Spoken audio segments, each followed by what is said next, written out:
ini akhirnya bisa ketemu sama Vino. Gimana tadi Vin? Di perjalanan lancar?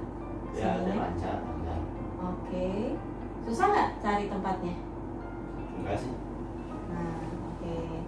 Nah, Vino hari ini kan ketemu aku pasti ada sesuatu yang Vino pengen ceritain gitu ya.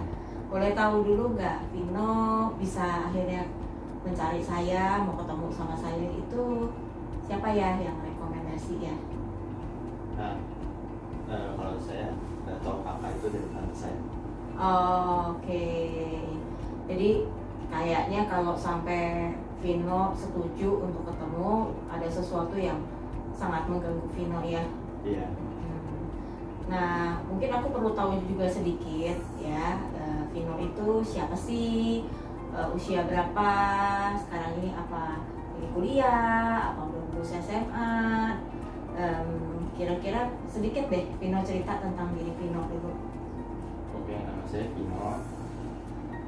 Saya umur 19 tahun dan sekarang saya baru lulus kuliah dan sekarang saya lagi menunggu ini tes untuk nanti masuk ke perguruan tinggi. Lulus SMA kali ya? Iya. Lulus SMA ya. Oke. Jadi saya kaget lulus kuliah. Wah, berarti kamu cepet banget gitu kan ya. Emang planningnya pengen ambil kuliah apa sih, Vino? Saya planningnya pengen ambil ekonomi sama filsafat. Itu ya. Jadi dalam masa-masa menunggu ini, kepikir mungkin ada hal-hal yang kayaknya perlu dibenahi ya dalam hidup Vino ya. Nah, apa sih sebenarnya yang menjadi pergumulan Vino belakangan ini sampai kepikir ingin konseling? Yang jadi pergumulan saya, sebenarnya saya tuh cemas. Jadi saya sulit untuk ketemu sama orang baru, gitu. Jadi sulit untuk bisa dekat, itu sulit pokoknya. Jadi tiap kali ketemu orang baru tuh kamu ada rasa tidak nyaman gitu ya? Ya, cemas pikirannya tuh kemana-mana gitu. Bisa spesifikin lagi, gambarkan pikirannya kemana-mana tuh yang seperti apa ya? Bisa kalau ketemu orang baru pikiran saya tuh nanti mikirnya tuh yang semua tuh salah aja. Nanti kalau saya gini dia gimana ya? Kalau ngomong gini nanti responnya apa? Nanti saya gitu.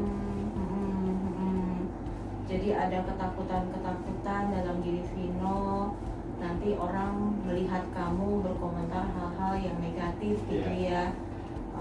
Dan itu membuat rasanya mungkin dari diri Vino kok jadi merasa diri buruk, gak berharga gitu ya. Sejak kapan tuh Vin kamu jadi mudah cemas kalau ketemu orang baru?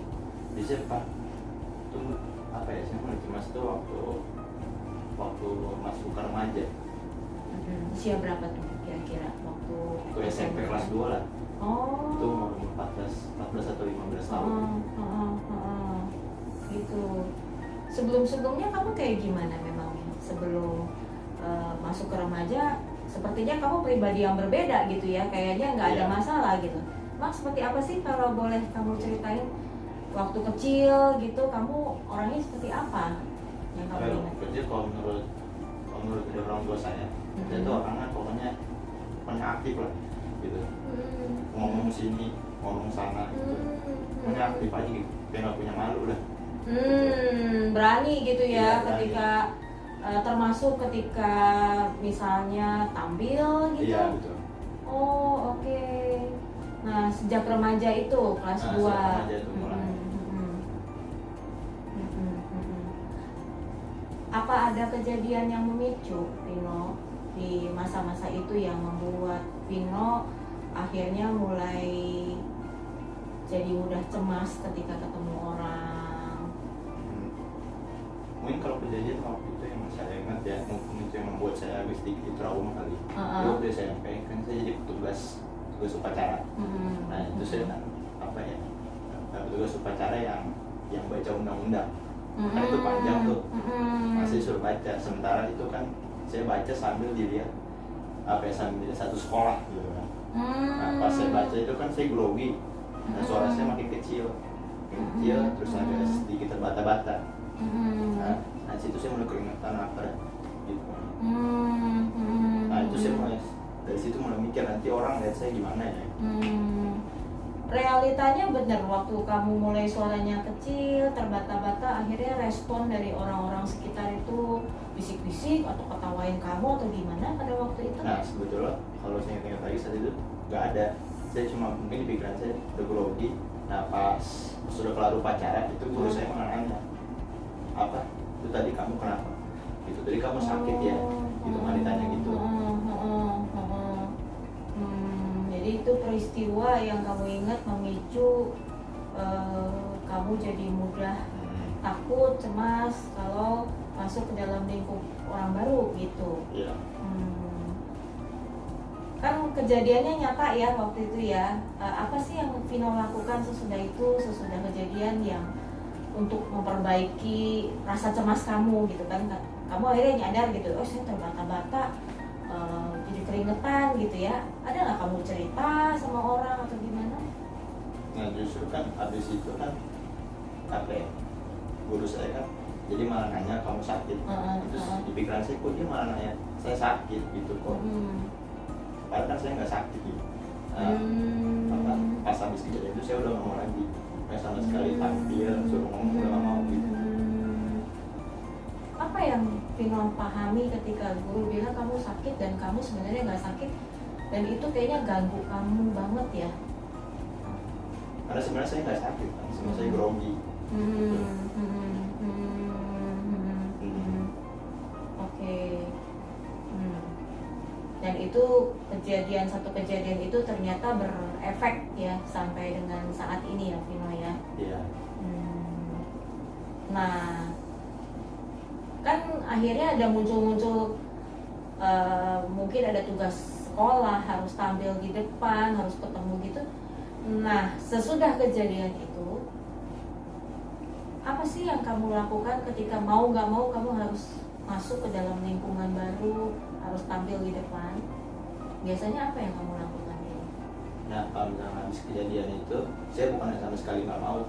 Kalaupun terpaksa saya akan itu terpaksa mencoba. Oke. Lalu apakah kejadian yang waktu upacara itu terulang juga dalam realitanya? Apa ya, mungkin kalau groginya masih gitu. Pokoknya kalau suruh tampil itu langsung panik ya Bu.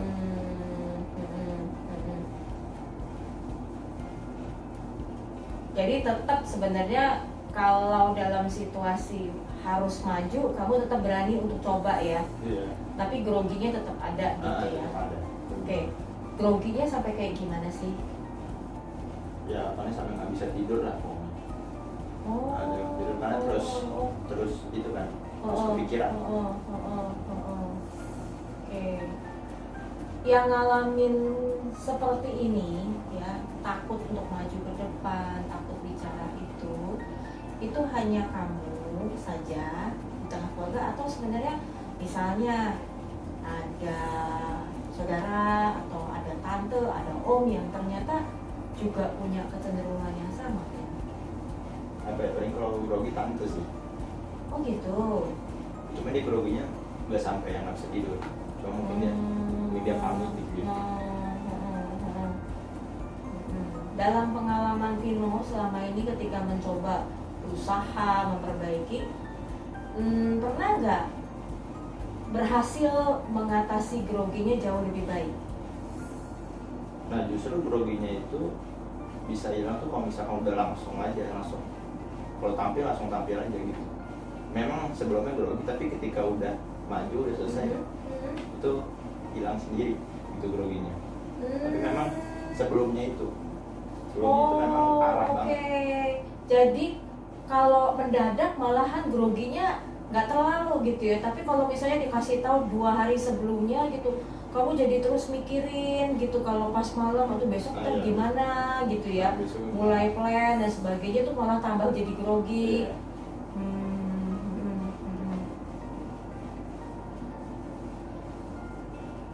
Kamu betul nggak ya saya coba menyimpulkan dari apa yang Vino coba sharingkan gitu kan. Kejadian yang satu kali pas remaja di upacara itu mempengaruhi Vino sehingga selalu ada khawatir nanti waktu kamu tampil itu nggak bagus. Waktu kamu tampil ini nanti ada orang-orang tertentu punya anggapan yang kurang baik tentang kamu, gitu kan? Iya. Oke, thank you banget loh Vino, kamu sudah berani menceritakan gitu ya. Kira-kira setelah kamu udah cerita nih, harapan kamu setelah ketemu saya apa sih, Vin? Ya kadang mungkin saya udah berani terbuka, jujur itu udah agak sedikit melagakan. Mungkin setelah ini saya akan, kalau ada kesempatan gitu mungkin saya harus mencoba, nggak harus untuk tampil apa-apa. Nah, pergumulan kamu yang tadi kamu ceritain sama saya tuh, yang kamu ceritain waktu pacaran dan sebagainya itu, selain diri kamu yang tahu, siapa lagi sih di dalam orang-orang lingkungan kamu yang tahu? Kalau yang tahu tante mama, mama tahu. Dan apa kata mereka tentang hal tersebut? Tapi kalau tante ya paling suruh berdoa. Paling kalau mama dia bilang suruh santai aja, santai aja, tenang aja, jangan pasti bisa gitu. Dan kalau misalnya ditanya sama Vino, yang Vino butuh ini sebenarnya, yang menurut kamu bisa membantu kamu ya Vin ya, membantu cara bicara di publik itu yang kayak gimana, yang kamu butuh satu training, pelatihan kah ya, sehingga kalau kita dilatih lama-lama kan kita jadi lancar sebenarnya, dan harusnya ketakutan itu hilang gitu ya, kamu nggak jadi grogi lagi. Atau sebenarnya ada sesuatu kalau menurut Vino sendiri yang mungkin nggak beres nih di dalam diri aku, apakah mental aku yang perlu dibenerin lagi gitu, sehingga sebenarnya dasar untuk ketakutan pun juga kan kamu sendiri bilang ya tadi ya, realitanya sebenarnya yang kamu takut-takutin itu nggak jadi kan gitu ya, itu cuma perasaan doang. Menurut kamu yang mana sih yang kamu butuhin, Vin? Mungkin yang mental deh, misalnya yang public speakingnya juga butuh ya, cara bicara di depannya. Oke, thank you so much Vino. Nanti kita sama-sama pikirin ya kira-kira apa yang bisa dilakukan untuk bisa membangun mental kamu jadi lebih kuat gitu ya, lebih berani gitu ya. Dan mungkin ada bagusnya juga sih kalau kamu ikut training public speaking gitu ya. Itu ya. Thank you banget Vino.